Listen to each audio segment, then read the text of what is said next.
what may have been an illegal raid. ইরানকে চরম চাপে ফেলে তেহরানের অস্ত্রেই তেহরানকে ঘায়েল করার কথা জানিয়েছেন মার্কিন অর্থমন্ত্রী স্কট বেসেন্ট।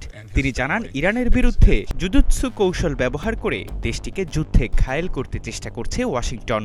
জুজুৎসু মূলত জাপানের একটি ঐতিহ্যবাহী মার্শাল আর্ট কৌশল, যেখানে প্রতিপক্ষের শক্তিকে সুকৌশলে তার বিরুদ্ধে ব্যবহার করে তাকে পরাস্ত করা হয়। তবে বিশ্লেষকরা বলছেন, যুক্তরাষ্ট্র নয় বরং ইরানই জুজুৎসু কৌশলের ব্যবহার করছে মার্কিন শক্তিকে দমন করতে। সম্প্রতি নিউ ইয়র্ক টাইমসের এক বিশ্লেষণে উঠে আসে এমন তথ্য। মার্কিন প্রশাসন সম্প্রতি ইরানের প্রায় 14 কোটি ব্যারেল তেলের উপর থেকে নিষেধাজ্ঞা তুলে নিয়েছে। বেসেন্টের যুক্তি অনুযায়ী আমেরিকা এখন ইরানের নিজের সম্পদকেই তাদের বিরুদ্ধে অস্ত্র হিসেবে ব্যবহার করছে। জীবন অবাক না করলে কে করবে? 28% মিল্ক ফ্যাটের অবাক করার সাথে ফ্রেশ মিল্ক পাউডার। জীবন অবাক করুক প্রতিদিন। ইরান চায় বিশ্ববাজারে তেলের দাম এতটাই বাড়িয়ে দিতে যাতে প্রেসিডেন্ট ট্রাম্প পিছু হটতে বাধ্য হন। আমেরিকার পাল্টা কৌশল হল বাজারে ইরানি তেলের অবাধ প্রবাহ নিশ্চিত করে দাম কমিয়ে আনা। কিন্তু বাস্তবে এর মাধ্যমে শত শত কোটি ডলার আয়ের পথ উন্মুক্ত হল তেহরানের জন্য। 1995 সালের পর এই প্রথম তেহরান সরাসরি যুক্তরাষ্ট্রে তেল বিক্রি করার এবং মার্কিন আর্থিক ব্যবস্থার মাধ্যমে অর্থ সংগ্রহের সুযোগ পেয়েছে।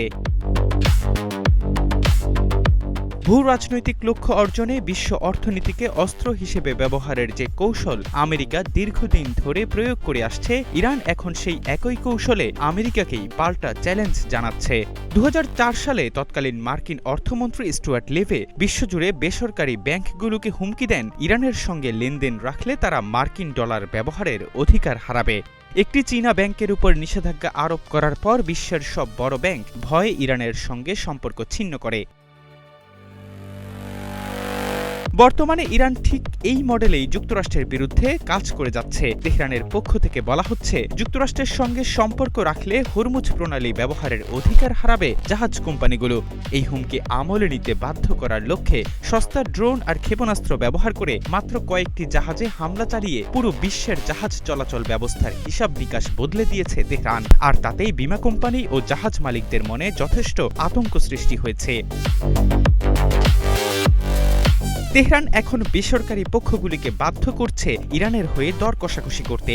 এই রণকৌশলে ইরান এখন পর্যন্ত সফল। তারা যে পরিমাণ সুযোগ আদায় করে নিয়েছে তা বছরের পর বছর কূটনৈতিক আলোচনার মাধ্যমে সম্ভব ছিল না।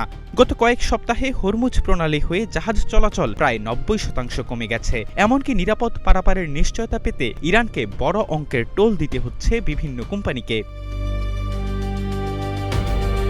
বর্তমান অবস্থান চোখে আঙ্গুল দিয়ে দেখিয়ে দিচ্ছে, চলমান যুদ্ধ শেষ হলেও ইরান যে কোনো সময় আবারও এই হরমুজ প্রণালী বন্ধ করে দিতে পারে। এই ভীতি বিশ্ববাজারে থেকেই যাবে, যার ফলে ইরানের কথা মতো আঞ্চলিক কূটনীতি পরিচালিত না হলে তেহরান বিশ্ববাজারে বিনিয়োগ ব্যাহত করবে এবং জ্বালানির দাম বাড়িয়ে দেবে।